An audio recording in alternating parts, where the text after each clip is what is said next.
The power of silence. Why saying less can make you stronger. Have you ever left a conversation wishing you had spoken less, or not at all? In a world that never stops talking, silence has become a rare and powerful skill. We're constantly surrounded by noise, opinions, debates, and endless reactions. But the Stoics understood something most people overlook. The most commanding presence in a room often belongs to the one who chooses not to speak. Marcus Aurelius once wrote, "You always own the option of having no opinion." This wasn't about indifference, it was about self-control. Silence, when chosen wisely, isn't weakness. It's strength in its purest form. It's a way to rise above the chaos, maintain your dignity, and make an impact, without saying a word. But when does silence go beyond being just golden and become essential? Today, we'll explore 9 key moments where staying quiet isn't just wise, it's transformational. These are the moments where holding your tongue can protect your peace, sharpen your judgment, and earn you a deeper kind of respect. If you're tired of reacting and ready to respond with intention, this is for you. Take a deep breath, settle in, and let's begin. 1. When facing unfair criticism. Nothing stirs frustration like being falsely accused or unfairly blamed. Maybe a co-worker shifts responsibility for a failed project onto you, or a friend twists your words, turning you into the villain of a story that never happened. It's painful because it's unjust. Your first instinct, defend yourself. Correct them, set the record straight. But what if these moments, the ones that ignite your frustration, are actually tests of your strength? The Stoics taught that words only have power if we allow them to. Emperor Hadrian once said, "It is not the words of others that harm us, but our interpretation of them. The insult doesn't wound you, your reaction does." Picture this. You're at a family gathering. Out of nowhere, your uncle, who considers himself a financial expert, remarks, "I'm surprised you're still making ends meet with your spending habits." You feel the urge to list every smart decision you've made, maybe even remind him of the time he lost money on a bad investment. But a Stoic would respond differently. They would pause, breathe, and recognize that this comment isn't about truth. It's about projection. His words reveal more about his own insecurities than about your financial choices. Seneca, one of the great Stoic philosophers, taught that criticism, especially the unfair kind, is a mirror. It often reflects more about the speaker than the target. However, even in the most unwarranted insult, there may be a small lesson. Could your finances use a closer look? If so, take the feedback, not because it was delivered fairly, but because you are wise enough to grow from anything, and then let silence do the rest. Not every attack deserves a response. Sometimes the strongest move is no move at all. Like a seasoned fighter who never swings back, just lets the opponent exhaust themselves, your silence will reveal the true noise. So the next time you face unjust criticism, ask yourself, is this really about me? Is there something I can learn? What message does my silence send? Let your calm be your answer. Let your composure be your legacy. 2. When surrounded by boasting. There's another kind of noise that tests our patience. Not criticism, not insults, but boasting. You've seen it before. Someone at work can't stop talking about their latest promotion. A friend turns every conversation into a speech about their latest hustle. It's not that their achievements don't matter, it's that their need to constantly announce them creates an unspoken competition. You feel the urge to counter, to subtly remind them of your own successes. But here's where Stoicism steps in. The Stoics taught that true confidence doesn't need an audience. Marcus Aurelius put it simply, waste no more time arguing what a good man should be one. Imagine you're at a dinner party. One guest, let's call him Victor, is in full performance mode. He's raving about his real estate investments, his early morning workout routine, and his disciplined meditation practice. You consider jumping in, sharing your own quiet victories, but instead you choose to stay silent.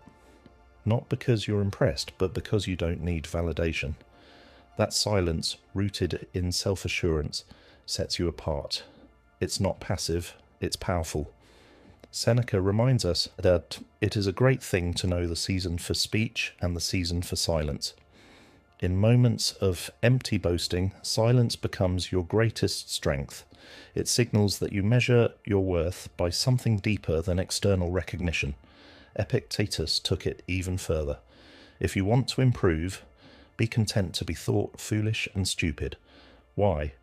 Because when you no longer seek to be noticed, you begin to truly grow.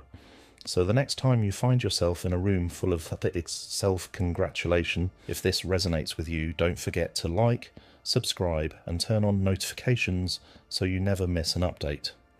Now, let's get started. This doesn't mean tolerating disrespect. It means responding with clarity instead of rage. The philosopher Musonius Rufus taught that most anger comes not from events themselves, but from our expectations. We expect fairness, kindness, and order. When reality doesn't meet those ideals, frustration follows. But if you shift your expectations, if you stop expecting the world to act the way you believe it should, you begin to regain control. If this resonates with you, don't forget to like, subscribe, and turn on notifications so you never miss an update. Now, let's get started. Silence in the face of anger isn't weakness, it's strategy. It creates space for rational thought, for calm action, for self-mastery. Next time anger rises, choose silence. Let it be the moment where your better self steps in. 2. When faced with false rumours. Rumours spread like wildfire, fast, unpredictable, and often leaving damage in their wake. A single whisper can morph into a full-blown story, twisting the truth beyond recognition.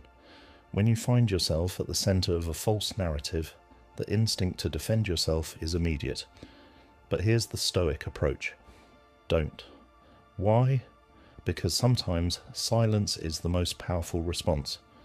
The more you chase a rumour, the more attention you bring to it. The more you argue, the more you seem like someone with something to prove. As Seneca wisely said, time discovers truth. Truth, unlike gossip, doesn't need to be defended, it just needs patience. Marcus Aurelius reminds us, you have power over your mind, not outside events. The opinions of others, beyond your control, your response, entirely within your grasp. Imagine you're at work, and suddenly there's talk that you're responsible for a failed project. You know it's false. Your first reaction is to clear your name, send an email, confront the source, set the record straight. But instead, you stay composed. You let your work speak for itself. You let time do its work. And what happens? The rumour fades. The truth, slow but steady, rises to the surface. And beyond just proving your innocence, you prove something even more important. Your ability to stay poised under pressure. That's the power of Stoic silence. It's not about ignoring injustice. It's about refusing to let lies pull you into a battle you never asked to fight. Those who know you won't be swayed by whispers. And those who are swayed, they were never worth convincing in the first place. 3. When dealing with loss. Loss has a way of stopping time. The world keeps moving. Traffic flows, conversations continue, but inside everything feels frozen. There's a silence that follows loss. Not empty, but heavy.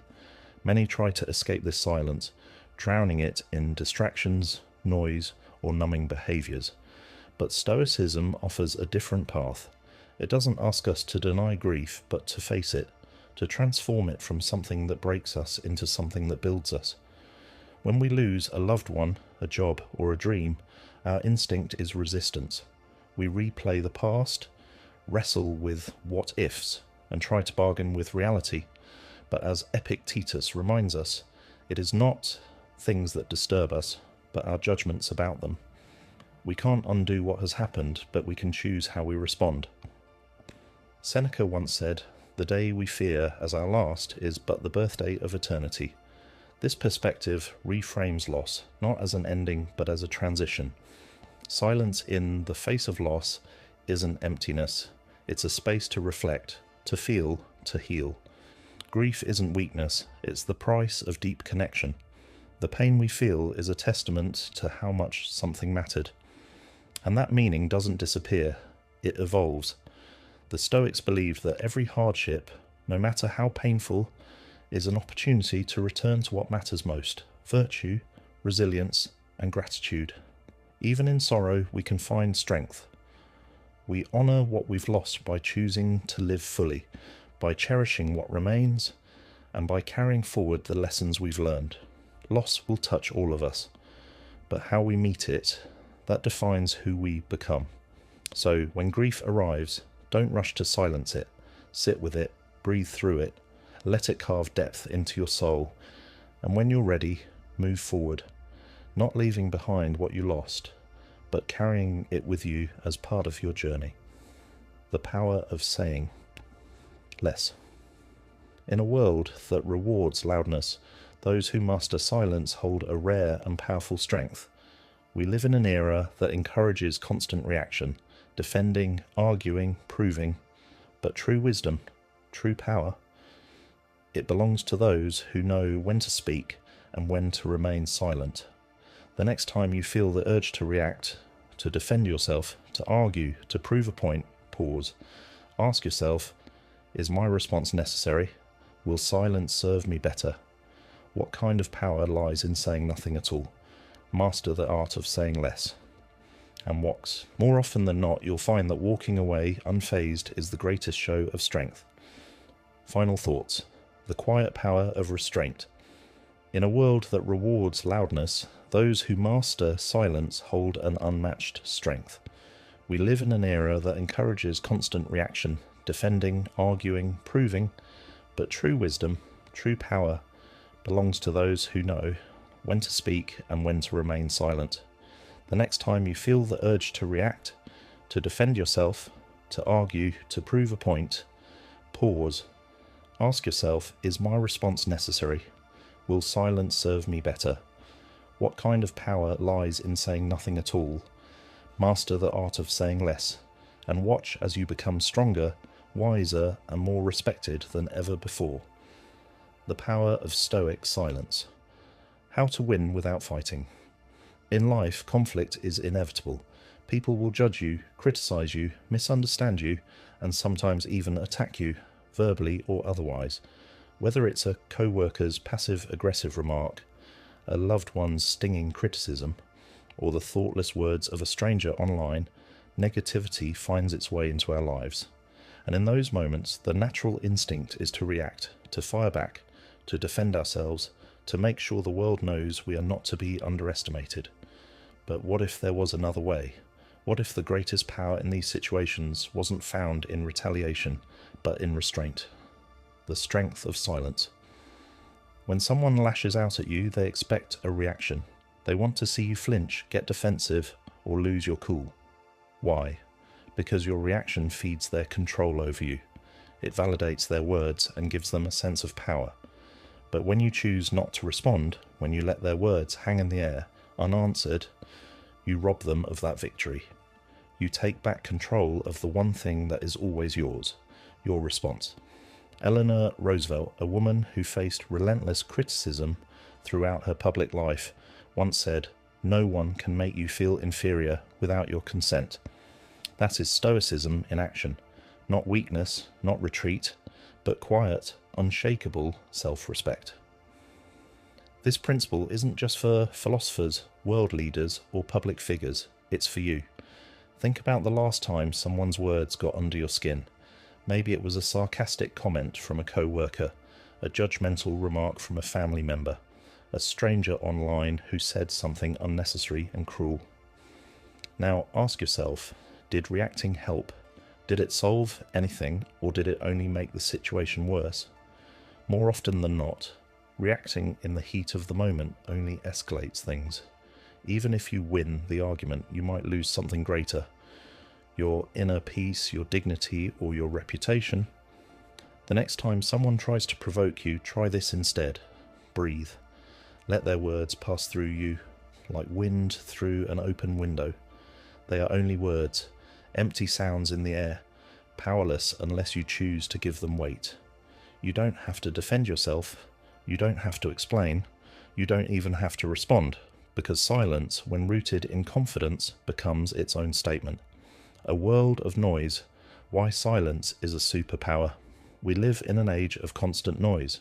Social media has turned life into an endless debate, where everyone is shouting, proving, arguing, and trying to win. Turn on the news and you'll see people interrupting, talking over each other, fighting to have the last word. In daily life, it's no different. Workplace drama, family disagreements, and social conflicts seem to demand our immediate involvement. But in this chaotic world, the one who remains calm will always stand out.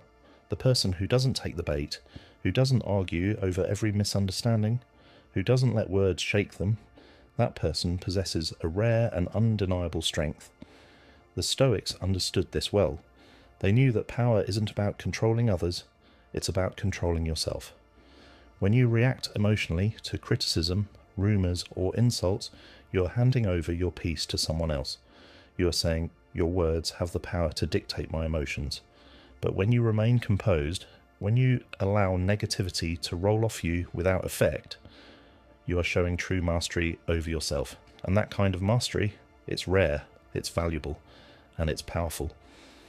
Mastering the art of not reacting. So how do you cultivate this kind of unshakable presence? How do you reach a point where insults, criticism, and negativity no longer affect you? 1. Recognize that words are just words. Someone's opinion of you does not change who you are. If a stranger insults you, does it actually alter your character? If someone spreads false rumours about you, does it suddenly make them true? Number words only have power if you allow them to. 2. Ask yourself, is this worth my energy? Every reaction costs something, your time, your emotional stability, your mental clarity. Before responding, pause and ask, is this battle worth fighting? If it won't matter in a month,